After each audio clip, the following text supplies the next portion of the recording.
امیدوارم خرافه‌های حسین نیفته، ولی خب میفته صداش دیگه. مثل خرس بخوام. میدونم خیلی برنخ بست، دقت نکنیم بس. فقط در اینکه ذهنم به هیچ چی فکر نکنه میخوام نمیدونم همه جور حرف بزنم، همه کار بکنم، کارامو بکنم. میدونم اتاق خیلی برم ریخته است، حسینم خوابه اونجا. مثلا یاور همیشگی منه، چه تو تابستون چه تو زمستون. تابستون میاد چون نمیتونه تنها بخوابه، نمیترسم تنها بخوابه. زمستونم میاد چون اتاقش چیز نداره، اسپیلت گرمایشی نداره، بخاری نداره، شوفاژ نداره، گرمایش نداره دیگه، گرمایش نداره، همش براتون مثال. خب الان میگین چرا برق روشن کردی؟ خوابه، عادت داره، همه همیشه برق روشن میکنه، نمیتونم تو تاریک کارام بکنم. خب اول از همه اینکه کلاسای ما تو این چند وقت خب همه جا تعطیل بود. من از راه اومدم فقط شلوارم عوض کردم. تو این چند وقت خب همه چی تعطیل بود دیگه، دانشگاه تعطیل بود، مدرسه خیلی تعطیل شد، بعد حتی بانک‌ها تعطیل بود. ولی خب نمیدونم کلاسامون برگزار بود، کلاسامون خیلی عادی. ما ساعت 8 میرفتیم، ساعت 1:30 میومدیم. یعنی ما اینجوری بودیم که مترو بسته است، جوری بودن که خب به چه اینجوری بودن که آژانس نمیگیره، تاکسی ها نمیگیره، اینجوری بودن که به ما چه، شما بیاین سر کلاس. و ما هر روزشو میرفتیم سر کلاس صبح. البته گفتم صبح خبری نیست. خواستم چیکار کنم؟ آها ببین اینا چیه؟ اینا رو دقیقاً بعد از چه بد خم شد، بعد از ثبت نام بمون کلاس قبلی که رفتیم کلاس زبان بود. بعد اگر اونا قبول میشدیم میتونستیم وارد دوره اصلی بشیم. از بین کسایی که ثبت نام کردن 80 نفر بودن به نظرم. یه تعدادمون ثبت نام کردیم، آزمون دادیم، بعد برای زبان قبول شدیم و بقیه هم که یا قبول نشدن یا افتادن نمیدونم، ولی آماری که به گوش من رسید 80 نفر بودن، ولی 20 نفر از بینشون انتخاب شدن، یعنی گزینش شدن. آره یه دونه کتاب کوین کور داریم که انگلیسی همش، که خب این عادیه دیگه، اینو به همه مهماندارا میدن. ولی خب این میگن که یکم مختصرترشه. کتاب قبلا که کار میکردن تو مؤسسات خیلی بزرگتر بود و این یک جزوه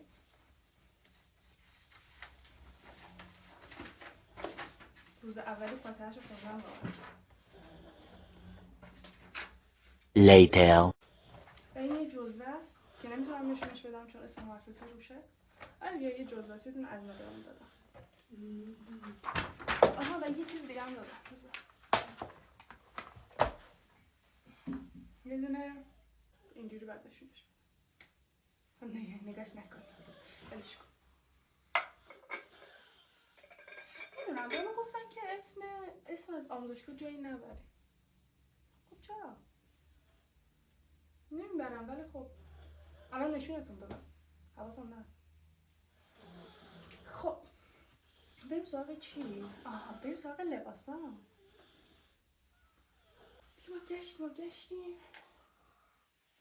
تا یک لباس خوشگل پیدا کردیم. بذار بیارمش. البته اینو اصلا دقت نکنید. خب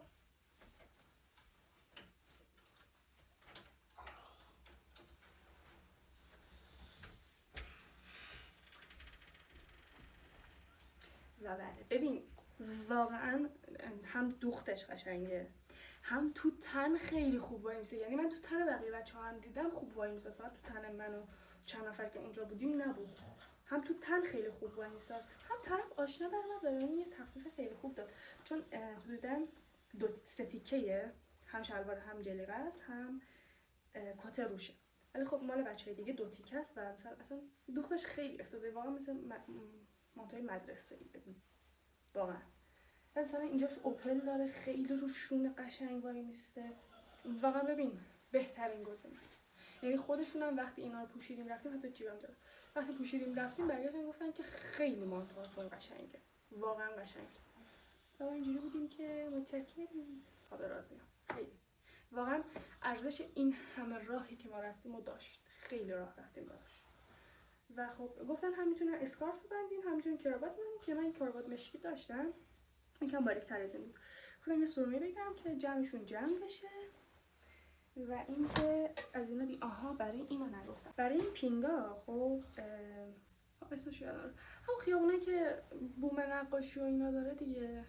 کوچه سراب از اینا داره ولی حالت پچ بهش میگن. نه پرس شدهش. آره ببین این من نمیدونم فهم دیگه میشه یا نه. حالت چیز داره. بازش کنم این ورش پاره میشه از لباس. که حالت این برآمدگی و این گیلیای بالا اومده و این چیز برجسته است. آره برجسته است ولی اونا برجسته نبود، تخت بود. بعد ما وقتی گفتن اونجا ندارن کل کوچه سر رو گشتیم.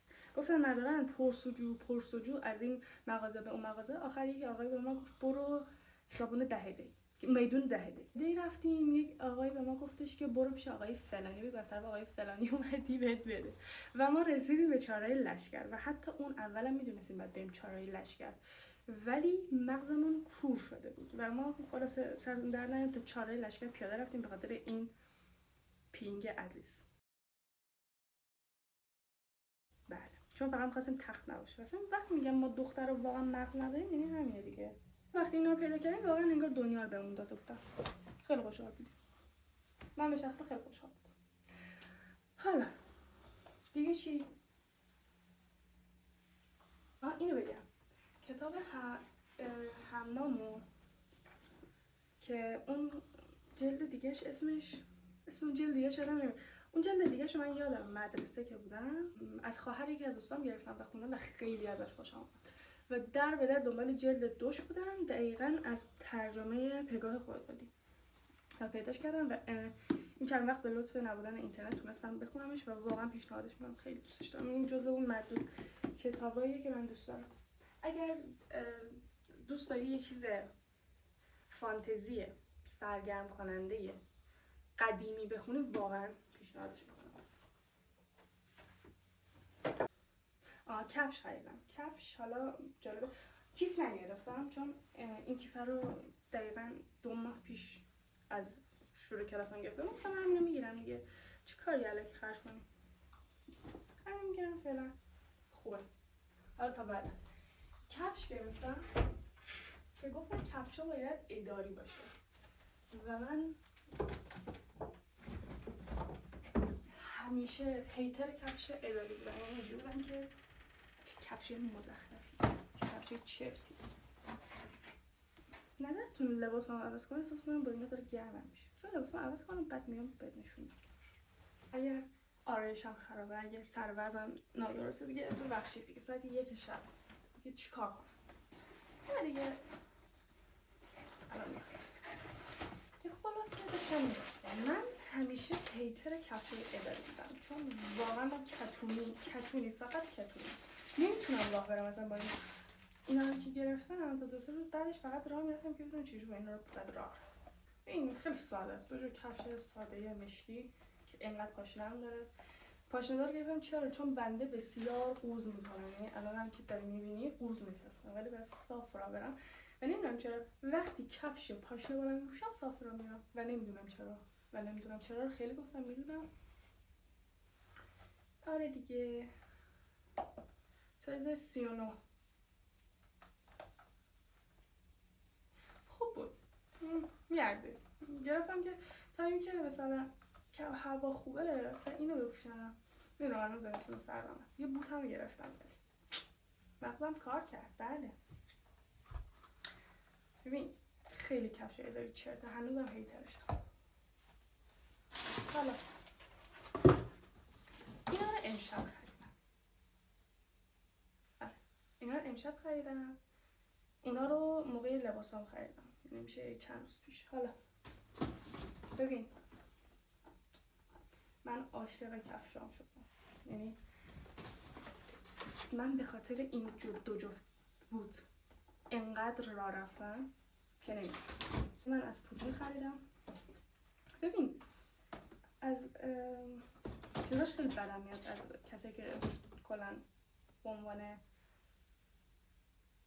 چی میگن فروشنده توش کار میکنن. خب یه جوری هم ولی کفشاش رو دوست دارم واقعا. تنوع کفشاش خداست. یعنی هر کفشی که تو اول تو پینترست می‌بینی میتونی چند وقت بعد دقیقاً توی مغازش ببینی و این جز اون دو جفت کفشی بود که من از اونجا دیدم.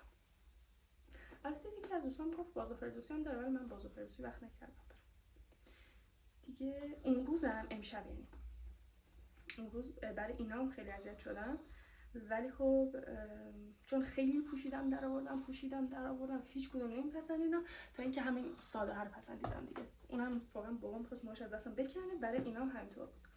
انقدر راه رفتیم تا بنده آخر گفتم که بریم فلان جا.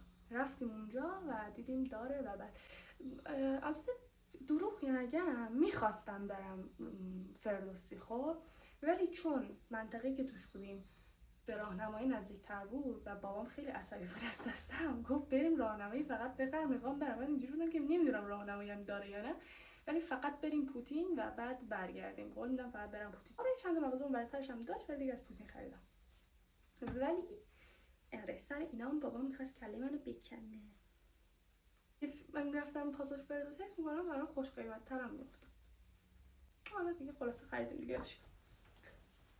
میتونم از نمونه‌های کفش پوتین که یه جفت دیگه هم یه بار دیگه ازش خریدم به نیکی نشون بدم که دقیقاً همون تایمی که کفش تیز مود شده بود که خیلی هم وایرال شد، کفش مجلسی، دقیقاً همون تایم من یه جفت دقیقاً دوباره از همین پوتین خریدم.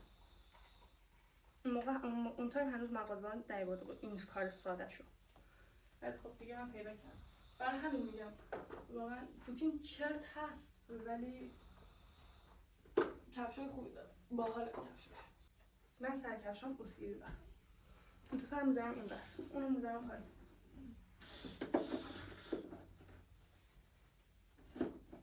چون دوستشون دارم. چی داشتم میگفتم؟ بذار نگم. وقتی خریدمش خواستم کله خودم بکنم واقعا که چرا خریدمش، ولی چون دوستش داشتم خریدمش. یه چیز دیگه، من این بارونی دارم خب برای اینکه روی لباسا رو بپوشم، ولی لباس گرمی که خوب باشه، پالتو قدیمی شده بود رفتم یه پالتو دیگه هم خریدم دیگه کاریش نمیاد. یه پیرن سفید ساده پالتو، یه پالتو ساده، ولی خب جنسش هم خوب نیست، ولی فقط خریدم که روی این لباسم بیاد. خیلی تاکید داشتم که روی کتم بیاد. خوبه، گرمه. ولی که تاکید دارم بیاد ولی خب چون گرمه خریدم که خلاصه. آره نمیتونم بگم سر کفش خیلی سوس دادم سر هم. من چون میدونم خوش قیمت بود، چون کم بود خیلی زیاد کرد تو پاچمش، واقعا شد کرد تو پاچم. میتونستم برم این پاساژ فردوسی قیمت مناسب تر بگیرم.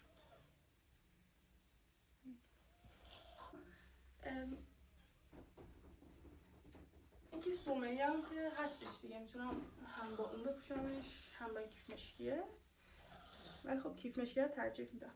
مقنعه هم داشتم، مقنعه از این مقنعه تلیه داشتم دیگه، نرفتم بگیرم چون این تلیه سالم بود واقعا. اوه سالم. دوربین قطع شده بود. به شما هیچ کدوم از مرتب کردن با هم دیگه ندیدیم و اون همه حرف زدم همش به فنا رفت. خب دیگه من واقعا حوصله ندارم اونقدر حرف بزنم، اونقدر مرتب کنم که مرتب کردم دیگه. الان همه چی مرتب شد. اون وضعی که الان دیدی الان مرتب. نگاه کن الان همه چی مرتب. این حسینم که اونجا قش کرده بود هنوز قش کرد. صدای خور و پفای حسین میاد نه؟ تو رو خدا جدی نگیرین اصلا. این دوتا رو یادم رفت تازه دیدمشون اونور. آخر این هفته مجلس دعوتی، مجلس که تولد دخترمونه جشن تکلیف شب هست دیگه. حالا خبر با هم میاد. دو تا لباس خریدم. البته این رو نشون بدم، اینو خیلی دوست دارم. از خیابون ریس خریدم. ببین معدن واقعا لباس مجلسی تو مشهد، همه میشناسنش دیگه واقعا.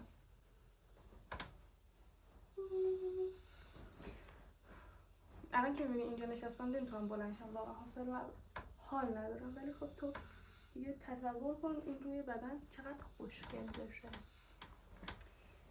خلاصه که خیلی اینو دوستش داشتم، خیلی. چرا؟